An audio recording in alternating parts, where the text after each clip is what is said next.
Masayahin, bungis-ngis, palatawa at mistulang walang kaproble-problema. Apat sila sa mga taong ang personalidad ay kakaiba.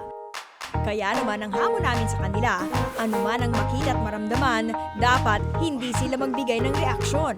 At higit sa lahat, bawal ang tumawa. Dapat talagang deadma lang sila.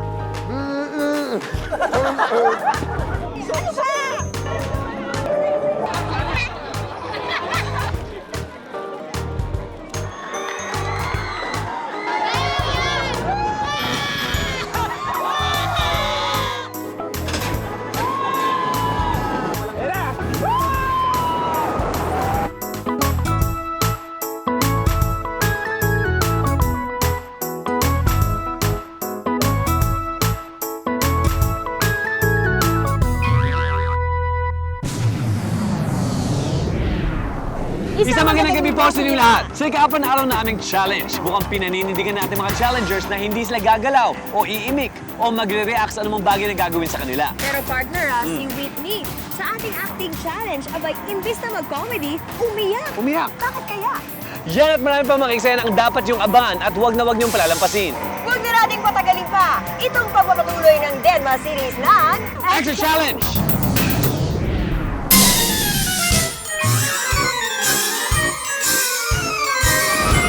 Oras na para sa isang exercise session. Pero syempre, hindi ito basta-bastang workout dahil ito ang exercise. Extra challenge time. Okay, challengers, this is Ma'am Andre. Siya ang magtuturo sa inyo ng iba't ibang mga moves. At para makiramay sa inyong exercise session, kasama na natin si Mahatma Galbi. Akala ko talagang magaling siya nag-aerobic. Pero nakita ko ang pet-pet niya, siguro ako kaya aerobic. Dahil naniniwala ako eh. Hoy, may isa dyang natatawa na. Kasi hindi ko sukat akalain na hanggang dun sa gym, magkakaroon ng challenge. Akala ko lang talaga, as in, wala lang. Parang nag-gym lang kami. Kunyari pa itong si Maiko, pero tingnan nyo, bigay na bigay naman siya. Ngayon naman, susunod ang workout ala Mahatma.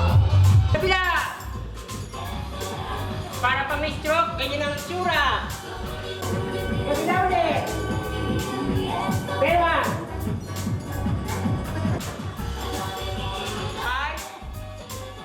Kasi di ba sa aerobics, kapag sumasayaw ka, o kaya sa isang sayaw, sa isang dance steps, pag sumasayaw ka, syempre kailangan ng facial expression, di ba? Para magkaroon ka ng magandang gesture, magkaroon ka ng magandang movement. Pero yung tiniis ko pa rin. Go, go, go, Maika! Ihataw mo pa!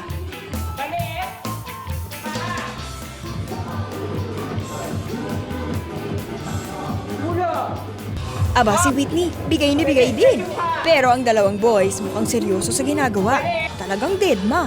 Honestly, gusto kong gulpin, tsaka si Paet, tsaka ipalo doon sa salamin. Ginugulo niya ako, baka matawa ako eh. Ngayon naman, dahil ito'y walang reaction challenge, kailangan din sigurong i-exercise ang muka.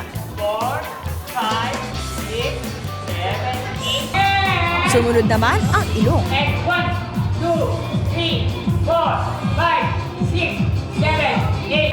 6, 7, 8. Aba, ang mga challengers talagang deadma. Huwag niyong sabihin, hindi kayo natatawa. Nakakatawa siya. Pero maggago pa kung kailan lolo na saka nag-instructor pa ng aerobic. At pagkatapos niya sa nakakapagod at napaka-exciting na aerobic session, ito na ang ating bucket with chips. May dalawang chips para sa participant na talaga namang deadma sa buong challenge na ito. At according sa ating mga judges, ito yung mapupunta kay Asa tatlong natitira, babawian kayo ng isa. Dahil ayon sa kanila, hindi mo kayo nasundan. Lahat ng dapat sundan. Kaya niyo pa? Ready na kayo sa next challenge? Ready na. Okay, very good. Challengers, sa harap ninyo ang dalawang magtatayo bilang mga judges. Unidong introduction, of course, Miss Odette Can and Miss Belia Flores. Sa challenge na ito, magpapakita kami ng 3 eksena sa piling mga pelikula dahil ang tawag dito ay i-acting mo challenge. Ang mga 3 eksenang ito ay i-acting ninyo at gagawin yung comedy. Okay? Dapat funny. Susubukan ninyong patawanin ating mga judges. Pagkatapos yan, sila ay magbibigay ng kanilang mga Reaction. comments, kritisismo, at pwede kanilang okrayin. Gagawin natin to one by one, starting with Whitney. Ginagawa ko ito para sa akin. Para ako makahalis na. Kasi may schedule ako bukas. So, siguro, hindi ko na kailangan pa ng panibagong chip. Aba, Whitney, teka muna. Wala naman yan sa eksena. Mukhang nagpapaalam ka na ng tuluyan yan eh. Sa lahat po ng nanonood ngayong gabi, pasensya po kayo dahil lang inaasahan niyo siguro. Isa ako sa mananalo. Pero, sorry, nabigo kayo. Nabigo rin ako. Hindi ko kaya, hindi ko makontrol. May isang tao nang galit na sa akin. Kanina pa umaga. Pero, ayaw na ako sa...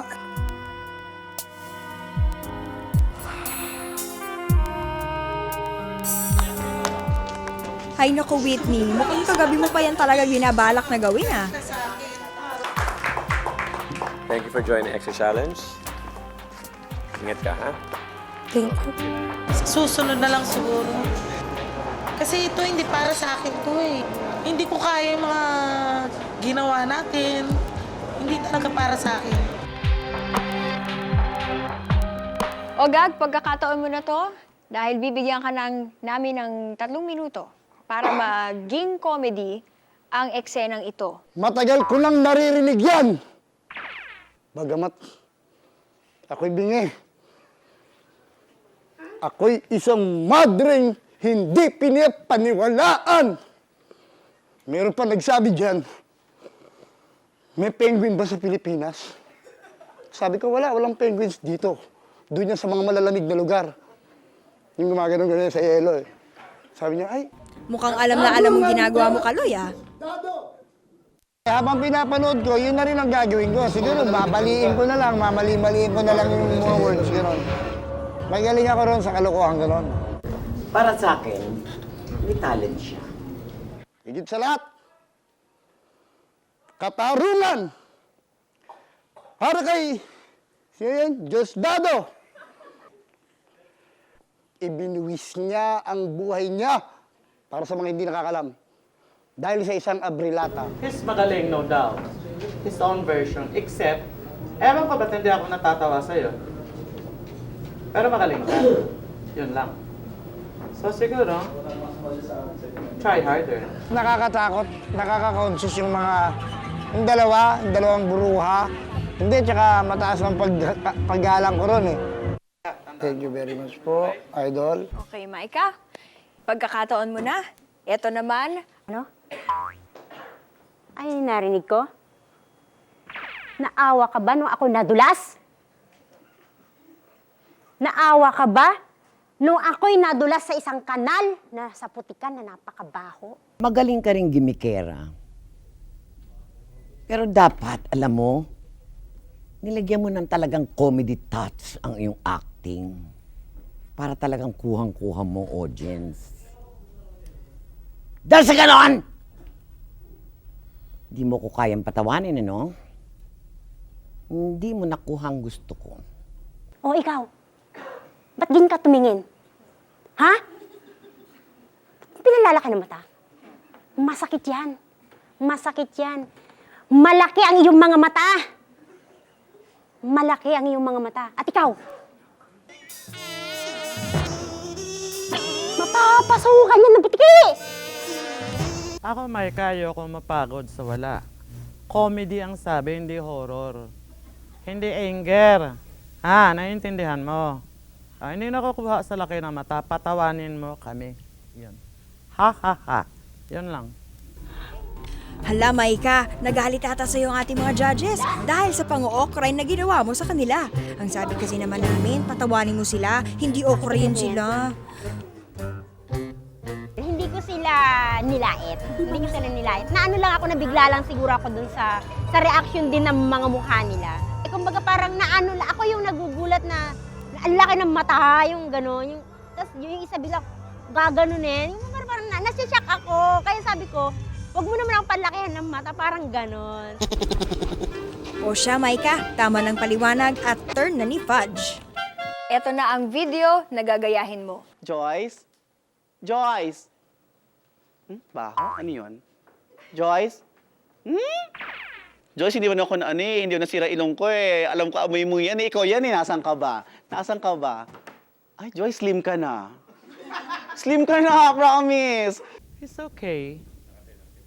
Except, redundant siya sa mga which is never funny for me. Dapat change. Yan lang. Mahirap kasi kaharap mo yung mga veteranang actress eh. Joyce, wala kang buhay. Hindi ka humihinga. Joyce? Joyce? Pinagli ka ba sa antena, Joyce?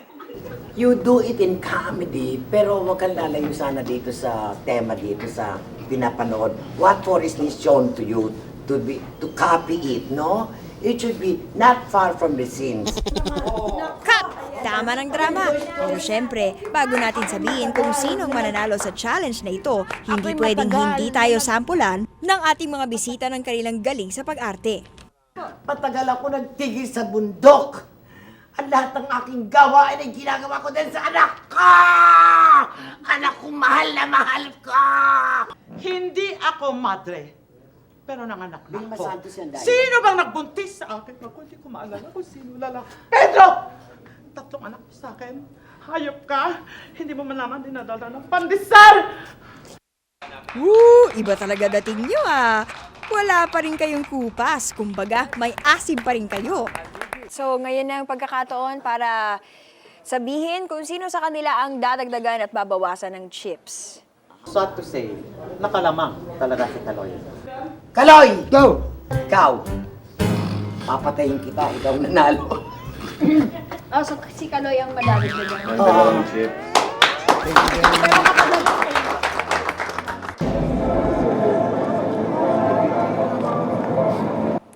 Ang challenge na ito ay tinatawag na The Great Pretender. Ibig sabihin, meron kami ibibigay sa inyong mga taong gagawin nyong basehan ng inyong pagiging impostor. Bibigyan ko kayo ng mga pictures. Ito sa'yo, Maika. Ito sa'yo, dahil nakapula ka. Si Andres Bonifacio. Sa'yo naman si Liberty. At dahil meron kang mustache, si Doc Jose Rizal. Ito na marahil ang Ultimate Deadma Challenge. Ang kailangan nilang gawin, gayahin ang pose ng picture na ibinigay namin sa kanila. Pagkatapos na magpalit ng costume, ipinwesto na namin sila. Si Ogag sa may entrance ng park. Si Fudge sa isang parte ng park na madalas puntahan ng tao. At si Maika naman sa harap ng isa sa mga attractions ng park na ito. Okay, let the deadmahan begin. Tandaan, walang reaksyon at ang mga kamay na nakataas hindi dapat gumalaw ah. Unahin natin si Ogag. Aba, mukhang feel na feel niya ang pagiging Jose Rizal niya. Ayan na ang mga taong usisero. Baka kaya mo kayang deadmahin sila. Sabi ko parang madali lang to. Mainit nga lang, nakakota ko Rizal eh. Madali lang to, hindi ka gagalaw. Ganon. Aba, nung game na, nung actual na, mahirap. Itong si Manong, makulit ha. Pati ang sombrero ni Ogag, pinakialaman. O Ogag, bawal mag-react. Mga 15 minutes na, naninigas na yung mga muscles dito. Aba, mura ang kodakang dito. Ogag, para ka ng statwa. Mga bata, may naglalapitan, kinakaliti ako. Parang alam mo yung gusto kong tadyakan. Nakakainis din, di ba? Kaya lang, wag. O si baby, dinadalaw ka. Naku, umiyak ang bata. Natakot yata sa'yo, Ogag. Umiyak yung bata. Talagang pumalahaw. Sabi ko, ang pangit ko pala talaga. Aba, si ate, iba. Himasin daw ba si Ogag? Baka sabihan ka niya ng touch me na.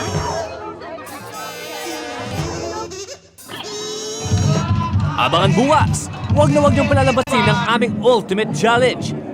Kayanin pa kaya nilang magpatay mali siya. Ano sasabi sa'yo, Papa? Eh, bakla ako? Ang babaeng to, hindi ka na nahiya? Nandun ka na eh! Ano ba? Sorry na nga eh. Sinong tatanghalin? Deadma King or Queen? Abangan. Partner, mukhang tumitinding laban sa pagitan ng ating mga challengers. At ngayong 3 na lamang sila dahil sa di inaasahang pag-back out ni Whitney Tyson. At sa Stature Challenge, bagamat hindi sila tinigilan ng mga tao, ay talagang matitibay pa rin sila. At bukas abangan nyo dahil tatanghalin na natin ang Deadma King or Queen. Dahil dito sa Extra Extra, kahit sino pwede maging bida. Kaya kung sa tingin nyo kaya ninyong aming hamon, huwag nang palalampasin na pagkakataon. Ako po si Paolo Bediones. Magkita-kita tayo muli bukas pagkatapos ng front page. Ako po si Miriam Tiamba. Kami ng mga kapuso dito sa GMA at ito ang Deadma series ng Extra Challenge!